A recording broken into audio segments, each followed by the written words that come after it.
Hello everyone, అందరికీ నమస్కారం. So ఈరోజు మనం డ్రోన్ మోటార్స్ గురించి తెలుసుకుందాం.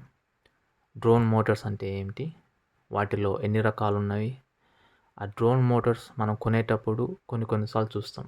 ఆ 2207 అంటే ఏంటి, 2400 కేవీ అంటే ఏంటి, నెక్స్ట్ డ్రోన్ థ్రస్ట్ రేషియో అంటే ఏంది, మనం ఆ డ్రోన్ మోటార్స్ను ఎలా సెలెక్ట్ చేసుకోవాలి, ఒకవేళ మనం డ్రోన్తో యాడ్ చేసేటప్పుడు మనము ఆ డ్రోన్ మోటార్స్ అనేవి ఎలా సెలెక్ట్ చేసుకోవాలి. So let's get started. Types of drone motors. So drone మోటార్స్లో ఎన్ని రకాలు? డ్రోన్ మోటార్స్లో ప్రెజెంట్ మెయిన్లీ వచ్చేసి రెండు రకాలు. ఒకటి వచ్చేసి బ్రష్డ్ మోటార్స్, రెండోది వచ్చేసి బ్రష్లెస్ మోటార్స్. నువ్వు ఈ బొమ్మలో లెఫ్ట్ సైడ్ చూసినట్టయితే నీకు ఒక డ్రోన్ కనిపిస్తుంది. సో బేసికలీ 2000 రూపీస్ డ్రోన్, లేదంటే 3000 రూపీస్ డ్రోన్. నువ్వు ఫ్లిప్కార్ట్ కానీ అమెజాన్ కానీ ఓపెన్ చేస్తే నువ్వు డ్రోన్ అని టైప్ చేస్తే ఇలాంటి డ్రోన్స్ వస్తాయి. ఇవన్నీ ఏంటంటే చీప్ డ్రోన్స్. సో ఈ డ్రోన్స్లో మెయిన్గా ఎక్కువ ఏ వాడతారంటే బ్రష్డ్ మోటార్స్ వాడతారు. సో నీకు రైట్ సైడ్ ఉన్న పిక్లో కనిపించేది DJI Mavic 3 Pro. సో అది అప్రాక్సిమేట్లీ 3 to 4 lakhs రూపీస్ ఉంటుంది ఇండియన్ మార్కెట్లో. సో DJI డ్రోన్స్ అనేవి చాలా పాపులర్ వరల్డ్ వైడ్గా. వాడు అన్ని డ్రోన్స్లలో బ్రష్లెస్ మోటార్స్ వాడతారు. సో బ్రష్డ్ మోటార్స్ అనేవి ఎఫిషియెంట్ అనేది చాలా తక్కువ ఉంటాయి. వాటి లోపల ఉన్న బ్రషెస్ వల్ల కాంటాక్ట్ ఫ్రిక్షన్ జనరేట్ అయ్యి వియర్ వల్ల తొందరగా చెడిపోతాయి. నీకు డ్రోన్ అనేది అంత రెస్పాన్స్ ఉండదు, నీ డ్రోన్ అనేది ఎక్కువ స్పీడ్ పోదు. సో అవి ఎక్కువ కాలం కూడా పనిచేయవు. బ్రష్లెస్ మోటార్స్ అనేవి మోర్ ఎఫిషియెంట్, ఎక్కువ స్పీడ్ ప్రొడ్యూస్ చేస్తాయి, ఎక్కువ థ్రస్ట్ ప్రొడ్యూస్ చేస్తాయి. నువ్వు డ్రోన్ని ఈజీగా కంట్రోల్ చేయగలవు. కాకపోతే ఏంటంటే అవి కొంచెం ధర ఎక్కువ. బ్రష్డ్ మోటార్స్ అనేవి ధర తక్కువ. సో ఒకవేళ నువ్వు డ్రోన్ తయారు చేయాలనుకుంటే నేను ఇచ్చే సలహా ఏంటంటే ఖచ్చితంగా బ్రష్లెస్ మోటార్స్నే వాడు. So what does 2207 2400 KV mean on drone motors? So మనం కొన్నిసార్లు డ్రోన్ మోటార్ కొనేటప్పుడు ఆ డ్రోన్ మోటార్స్ పైన కొన్ని నెంబర్స్ ఉంటాయి. 2207 అని, 2400 కేవీ అనే నెంబర్స్ ఉంటాయి. సో అవి అంటే ఏమిటి? సో ఫర్ ఎగ్జాంపుల్ మనం 2207 అనే నెంబర్ తీసుకున్నట్టయితే 22 అనేది ఏంటంటే స్టార్టర్ యొక్క డయామీటర్. సో మనం స్టార్టర్ యొక్క డయామీటర్. 07 అనేది ఏంటంటే starter width. And 2400 KV. So here KV అంటే ఏంటంటే కాన్స్టాంట్ వెలాసిటీ. సో చాలామంది ఏమనుకుంటారంటే కిలో వోల్ట్ కానీ అలా అనుకుంటారు, కానీ కేవీ అంటే కాన్స్టాంట్ వెలాసిటీ. సో కాన్స్టాంట్ వెలాసిటీని మనం దేంతో యూనిట్స్ మెజర్ చేస్తామంటే RPM, rotations per minute. So దాని మీనింగ్ ఏంటంటే, సో ఈ బొమ్మలో కనిపిస్తున్న నీకు లెఫ్ట్ సైడ్ మోటార్కి నువ్వు 1 వోల్ట్ అనేది సప్లై చేస్తే ఆ డ్రోన్ మోటార్ పైన ఎటువంటి లోడ్ కనుక లేకపోతే, ఫర్ ఎగ్జాంపుల్ ఎటువంటి ప్రొపెల్లర్ కనుక లేకపోతే, సో ఆ 1 వోల్ట్ సప్లై చేసేటప్పుడు అది 2400 RPM తోటి తిరుగుతుంది. సో అది దాని మీనింగ్. సో నీకు అర్థమైపోయింది. 22 అనేది ఏంటంటే స్టార్టర్ డయామీటర్ అని, 07 అంటే స్టార్టర్ విడ్త్ అని, సో కేవీ అంటే కాన్స్టాంట్ వెలాసిటీ అని. సో నీకు స్టార్టర్ డయామీటర్ అనేది పెద్దగా ఉన్న మోటార్స్ అనేవి ఎక్కువ థ్రస్ట్ ప్రొడ్యూస్ చేస్తవి. సో ఈ స్టార్టర్ డయామీటర్ పెద్దగా ఉన్న మోటార్స్ అనేవి ఎక్కడ వాడతామంటే మనం పెద్ద డ్రోన్స్, అగ్రికల్చర్ డ్రోన్స్ కానీ, లేదంటే డెలివరీ డ్రోన్స్ కానీ, మనం అడిషనల్గా 2 kg కానీ 3 kg కానీ లిఫ్ట్ చేయడానికి మనం స్టార్టర్ డయామీటర్ పెద్దగా ఉన్న మోటార్స్ వాడతాం. సో నువ్వు ఇక్కడ రైట్ సైడ్ కనుక చూసినట్టయితే ఇక్కడ ఈ మోటార్ యొక్క కంపెనీ వచ్చేసి మ్యాడ్. సో దీని యొక్క మోటార్ నెంబర్ వచ్చేసి 4006. సో 40 అనేది స్టార్టర్ డయామీటర్. అండ్ ఇది ఎంత రొటేషన్ RPMతో తిరుగుతుంది అంటే నువ్వు 1 వోల్ట్ సప్లై చేసినప్పుడు 380. సో ఈ పెద్ద మోటార్స్ అనేవి అగ్రికల్చర్ డ్రోన్స్ కానీ, లేదంటే ఎక్కువ థ్రస్ట్ ప్రొడ్యూస్ చేసే డ్రోన్స్ కానీ వాడుతున్నావు. అదే కనుక నువ్వు బిగ్గర్ స్టార్టర్ విడ్త్ మోటార్స్ అనేవి ఎక్కువ స్పీడ్ ప్రొడ్యూస్ చేస్తాయి. నువ్వు కనుక లెఫ్ట్ సైడ్ చూసినట్టయితే మనం EMAX 2207 అనేది ఉంది. సో ఇవనేది ఏంటంటే ఎక్కువ స్పీడ్ ప్రొడ్యూస్ చేయడానికి వాడతాం. సో వీటి యొక్క RPM కూడా అనేది ఎక్కువ.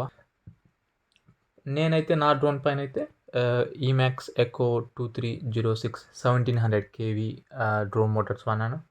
సో అది అప్రాక్సిమేట్లీ 80 km/h స్పీడ్తో వెళ్తాయి. Now, what is the drone thrust ratio? So drone thrust ratio అంటే ఏంటి? సో నువ్వు ఏదైనా ఒక వస్తువు లేదా ఒక డ్రోన్ కానీ లేదా ఒక ఎయిర్‌క్రాఫ్ట్ కానీ గాలిలోకి లిఫ్ట్ చేయాలంటే మనకు ఒక లిఫ్ట్ ఫోర్స్ అనేది అవసరమవుతది. సో ఆ పుష్ చేసే ఫోర్స్‌ని ఏమంటామంటే మనం థ్రస్ట్ ఫోర్స్ అని అంటాం. సో నీకు రైట్ సైడ్ కనిపొచ్చేది నా డ్రోన్. సో నీకు ఒక ఎగ్జాంపుల్ చెప్తా. సో నా డ్రోన్ యొక్క టోటల్ వెయిట్ వచ్చేసి 2 కేజీస్. సో నేను 6 మోటార్స్ వాడినా. సో అది ఎక్సాకాప్టర్. సో నా ఒక మోటార్ అనేది 30 ఆంప్స్ దగ్గర 1.5 కేజీ ఆఫ్ థ్రస్ట్ అనేది ప్రొడ్యూస్ చేస్తది. సో నాకు టోటల్ 6 మోటార్స్ ఉన్నాయి. సో 6 మోటార్స్ వచ్చేసి 9 కేజీస్ ఆఫ్ థ్రస్ట్ అనేది ప్రొడ్యూస్ చేస్తాయి. సో థ్రస్ట్ రేషియో ఏందంటే so total thrust produced by all motors by total weight of the drone. So నా total thrust produced by all motors వచ్చేసి 9 KGs. Next వచ్చేసి total weight of the drone వచ్చేసి 2 kgs. So నువ్వు కనుక దీన్ని solve చేస్తే నీకు 4.5 అనేది థ్రస్ట్ రేషియో వస్తుంది.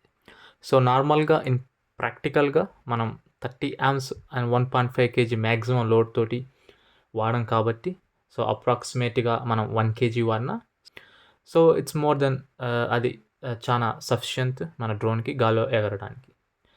ఒకవేళ నువ్వు 2 కేజీస్ డ్రోన్కి నీ థ్రస్ట్ రేషియో వచ్చేసి 1.5:1 వచ్చిందనుకో. సో అలాంటప్పుడు ఏమవుతుందంటే నీ డ్రోన్ అనేది గాలిలోకి ఎగురుతుంది, ఇబ్బంది లేదు. కాకపోతే ఏంటంటే నువ్వు సడన్గా లెఫ్ట్ సైడ్కి రైట్ సైడ్కి తిరిగేటప్పుడు ఏమవుతుందంటే నీకు స్లో రెస్పాన్స్ ఉంటుంది. ఒకవేళ నీ డ్రోన్ వచ్చేసి 2 కేజీస్, నీ టోటల్ మోటార్స్ యొక్క థ్రస్ట్ వచ్చేసి 2 కేజీస్. సో నీ థ్రస్ట్ రేషియో ఏమవుతుందంటే 1:1 అవుతుంది. సో అలాంటప్పుడు ఏమవుతుందంటే నీ డ్రోన్ అనేది గాలికి ఎగరదు. సో నేలపైన అలానే తిరుగుతూ ఉంటాయి మోటార్లు. సో నువ్వు డ్రోన్ తయారు చేసేటప్పుడు ఖచ్చితంగా 2:1 థ్రస్ట్ రేషియో ఉండేటట్టు చూసుకో. ఒకవేళ నేను 3:5, 4:5 ఉండడానికి ఇబ్బంది లేదు. సో ఎక్కువ థ్రస్ట్ రేషియో డ్రోన్స్ ఎందుకు వాడతారంటే రేసింగ్ డ్రోన్స్ కానీ, ఎఫ్‌పివి డ్రోన్స్ కానీ వాటికి ఎక్కువ థ్రస్ట్ రేషియో ఉంటాయి. లేదా నువ్వు ఎక్కువ పేలోడ్స్ లిఫ్ట్ చేయాలి, లేదంటే నువ్వు డెలివరీ డ్రోన్స్ తయారు చేయాలి. సో అలాంటి వాటికి ఏం చేసుకుంటామంటే మనం ముందుగానే అజంప్షన్ చేసుకుంటాం. సో నేనేం చేసుకున్నానంటే నా టోటల్ వెయిట్ ఉన్న 2 కేజీస్కి నేను ఫ్యూచర్లో రాస్బెర్రీ పై యాడ్ చేయడం, లేదంటే నేను థర్మల్ కెమెరా యాడ్ చేస్తాను. సో అడిషనల్గా ఒక 1.5 కేజీస్ వస్తాయని. అందుకని నేను ముందుగానే 4.5 థ్రస్ట్ రేషియో తోటి డ్రోన్ మోటార్స్ని సెలెక్ట్ చేసుకొని పెట్టుకున్నాను. సో నువ్వు ఈ విధంగా నువ్వు డ్రోన్ థ్రస్ట్ రేషియోను కన్సిడర్ చేసుకొని నువ్వు డ్రోన్స్ మోటార్స్ని సెలెక్ట్ చేసుకుంటావు. నా final question, how to select your drone motors? So నువ్వు డ్రోన్ మోటార్స్ను ఎలా సెలెక్ట్ చేసుకోవాలి?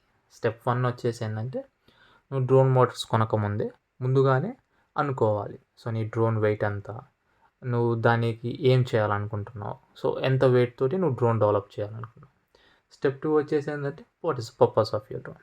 సో ఒకవేళ నువ్వు డెలివరీ డ్రోన్ తయారు చేద్దాం అనుకుంటున్నావా, లేదంటే రేసింగ్ డ్రోన్ తయారు చేద్దాం అనుకుంటున్నావా, లేదంటే నువ్వు థర్మల్ కెమెరా కానీ ఆన్బోర్డ్ కంప్యూటర్స్ కానీ దానిపైన యాడ్ చేద్దాం అనుకున్నావు. సో ఇవన్నీ ముందుగానే కన్సిడర్ చేసుకొని సో నా టోటల్ డ్రోన్ వచ్చేసి 2 కేజీస్ ఉంటుంది.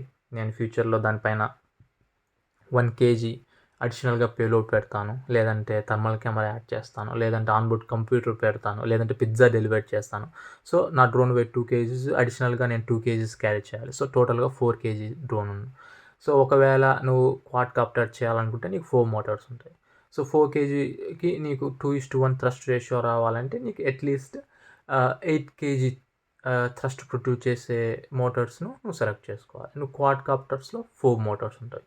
సో నువ్వు 4 మోటార్స్ అనేవి ఈచ్ మోటార్ అనేది 2 కేజీస్ కనుక ప్రొడ్యూస్ చేస్తే నీ 4 మోటార్స్ అనేవి 8 కేజీస్ ప్రొడ్యూస్ చేస్తాయి. సో ఈ 8 కేజీ ప్రొడ్యూస్ చేసినప్పుడు నీ టోటల్ డ్రోన్ వెయిట్ వచ్చేసి 4 కేజీస్ ఉన్నప్పుడు సో 2:1 థ్రస్ట్ రేషియో పర్ఫెక్ట్గా ఉంటుంది. సో నువ్వు ఇలా డ్రోన్ మోటార్స్ అనేవి సెలెక్ట్ చేసుకోవాలి. Thank you for watching. So see you in the next video.